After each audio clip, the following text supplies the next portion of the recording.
Welcome Praveen tech tips. ఇవాళ వీడియోకి వచ్చేసాక టెక్ న్యూస్ చిన్న రిక్వెస్ట్ ఏంటంటే ఛానల్ సబ్స్క్రైబ్ చేసుకోండి లేటెస్ట్ అప్డేట్స్ కోసం. సో ఫస్ట్ చూసుకుంటే మాత్రమే ఐక్యూ నుంచి కూడా ఐక్యూ 15 అయితే లాంచ్ అయిపోయింది. స్నాప్డ్రాగన్ 8 ఇలైట్ Gen 5 ప్రాసెసర్తో పాటు చైనాలో లాంచ్ అయిపోయింది. మనకి ఇండియాకి వచ్చినప్పుడు సపరేట్ డెడికేటెడ్ అప్డేట్ అయితే చేస్తుంది. దాంతోపాటే షామీ వాళ్ళ షామీ ప్యాడ్ 8 కూడా లాంచ్ అయింది. ఇది 9200 mAh బ్యాటరీతో పాటు 11.2 ఇంచెస్ హెచ్డి డిస్ప్లే అనమాట. సో ఇది కూడా చైనాలో లాంచ్ అయిపోయి ఇండియాకి వస్తుందా రాదా తెలియదు, కానీ ఇది షామీ వాళ్ళ ప్యాడ్ 8 ప్రోకి ఒక మంచి సక్సెసర్ లాగా అయితే వచ్చిందనమాట. నెక్స్ట్ చూసుకుంటే మనకి షామీ 17 Pro 17 Pro Max ఏవైతే చైనాలో లాంచ్ అయినా ఇక్కడ చూసుకుంటే మాత్రం స్నాప్డ్రాగన్ 8 ఇలైట్ Gen 5 ప్రాసెసర్తో పాటు కూడా వస్తుంది. అండ్ దాని తర్వాత ఇది ఇంకొక లాంచ్ అనుకోవచ్చు ఏంటంటే ఒప్పో రెనో 14 5G అవుతుందో దివాళీ ఎడిషన్ అయితే లాంచ్ చేసేది. ఇక్కడ చూసుకుంటే smart phones and back side patterns ఏవైతే ఉన్నాయో దివాళీ లైట్ ఏమంటారు ప్యాటర్న్స్తో పాటు కూడా వస్తుంది దివాళీ ఎడిషన్లో. ఇది ఒప్పో రెనో 14 5Gలో. అండ్ ఇక్కడ ప్రైస్ చూసుకుంటే మాత్రమే 40,000 ఉంది. 8GB and 2GB storage variant వచ్చేసరికి అయితేనేమో. అండ్ ఫెస్టివల్ ఆఫర్ డిస్కౌంట్స్ ఏమో వస్తున్నాయి, 37,000కి ఏమో వస్తుంది అనమాట. సో ప్యాటర్న్ డిజైన్ ఉంది. సో లిమిటెడ్ ఎడిషన్లో తీసుకోవాలి కలెక్షన్స్ వాళ్ళకి, ఇది బాగుంటుంది అనమాట.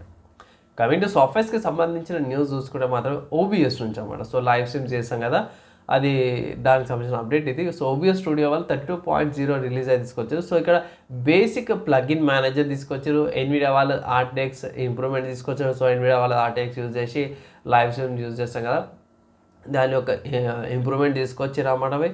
అండ్ ఆల్సో ఇంకో యాపిల్ సిలికాన్స్ కూడా, అది యాపిల్ మ్యాక్బుక్ ల్యాప్టాప్స్ కూడా దాంట్లో కూడా ఇంకొంచెం ఇంప్రూవ్మెంట్, ఇంకొంచెం బెటర్ ఆప్టిమైజేషన్తో పాటు కూడా వచ్చింది. సో నార్మల్గా మీరు ఓబిఎస్ ఓపెన్ చేయగానే అప్డేట్ అవుతుంది, అప్డేట్ చేసేయచ్చు మీరు. నెక్స్ట్ ఇంకో సాఫ్ట్వేర్ చూసుకుని రూఫస్ నుంచి అన్నమాట. సో రూఫస్ వాళ్ళది 4.10 అప్డేట్ అయితే వచ్చింది. సో చాలా రోజుల తర్వాత వీళ్ళు డార్క్ మోడ్ అయితే తీసుకొచ్చారు అన్నమాట. ఐ థింక్ లాస్ట్ సండే అనుకుంటా మన సంతోష్ రెడ్డి గారు అన్నారు రూఫస్ గురించి చెప్పండి అనేసి. సో ఆ రూఫస్ గురించి సంబంధించిన అప్డేట్ వచ్చి డార్క్ మోడ్ తీసుకొచ్చారు. దాంతోపాటే కొన్ని Windows eleven 25H2 ISO file కంపాటబిలిటీతో పాటు వచ్చింది. అండ్ లినక్స్ మిల్ ఇన్స్టాలేషన్ సపోర్ట్ కూడా తీసుకొచ్చారు అన్నమాట. సో కొన్ని అప్డేట్లు తీసుకొచ్చారు. UEFI database exclusion, DBX updates అవన్నీ కూడా తీసుకొచ్చారు అన్నమాట. అప్డేట్ చూడండి, అప్డేట్ చేసి చూడవచ్చు. అండ్ హార్డ్వేర్కి సంబంధించిన న్యూస్ చూసుకుంటే మాత్రమే క్వాల్కామ్ నుంచి కూడా. సో క్వాల్కామ్ వాళ్ళ సూపర్ థిన్ ఫ్యాన్లెస్ మినీ పీసీని అయితే అది స్నాప్డ్రాగన్ X2 ఎలైట్ సిరీస్తో పాటు తీసుకొచ్చి చిన్నగా ఉంది. సో అది ఎట్లా యూజ్ చేస్తా అంటే లాస్ట్ టైం చూసినప్పుడు ఇది వైబ్రేషన్స్తో అయిన డైస్తోనో కూలింగ్ అవుతున్నట్టు చూపించారు అన్నమాట. సో చాలా సన్నగా ఉంది. ఒకవేళ వచ్చిందంటే బడ్జెట్లో వచ్చిందంటే తీసుకోవచ్చు. సో కొంచెం ఇంట్రెస్టింగ్గానే ఉంది. మినీ పీసెస్కి ఇది చాలా యూస్ఫుల్ అయ్యే అవకాశం అయితే ఉంది.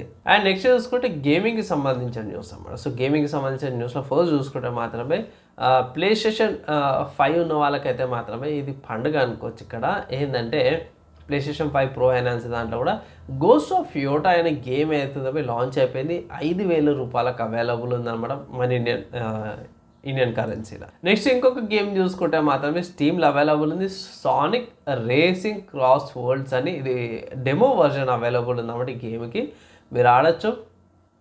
అండ్ స్టిల్ ఇప్పటికీ లాంచ్ అయినాక కూడా డెమో వర్జన్ అవైలబుల్ ఉంది. అండ్ ఇక్కడ ఈ గేమ్ యొక్క ప్రైస్ చూసుకుంటే 5,700 ఉంది సో ఎందుకు ఉందో తెలియదు. సో ప్రస్తుతానికి అయితే డెమో అయితే ఆడచ్చు, ఎంజాయ్ అయితే చేసుకోవచ్చు. సిస్టమ్ రిక్వైర్మెంట్ చూసుకుంటే పక్క 12GB ర్యామ్ ఉండాల్సిందే, 20GB స్టోరేజ్ ఉండాల్సిందే అన్నమాట.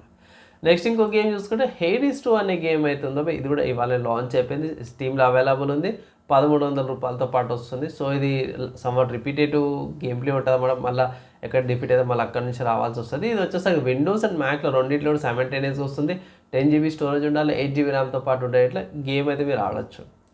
సో ఇవాళ సింపుల్ చెప్పుకోవాలంటే ఈ వీక్లో ఒకటేసారి మంచి 3 గేమ్స్ వచ్చినాయి. PlayStation ఉన్న వాళ్ళు గోస్ట్ ఆఫ్ యోటా పర్చేస్ చేసుకోవచ్చు. సానిక్ రేసింగ్ గేమ్ ఉంది అండ్ హేడిస్ 2 కూడా ఉంది. PC వాళ్ళకి, స్టీమ్ యూజ్ చేసే వాళ్ళకి మీరు పర్చేజ్ అయితే చేసుకోవచ్చు. ఒక రికమెండేషన్ అయితే చేస్తాను. సో ఫైనల్గా ఇవి ఇవాళ tech news, game news, hardware and సాఫ్ట్వేర్కి సంబంధించిన న్యూస్లో అన్నమాట. నచ్చింది మంచి అనిపించింది అంటే మాత్రం లైక్ అండ్ షేర్ చేయండి. నెక్స్ట్ వీడియోలో కలుసుకుందాం.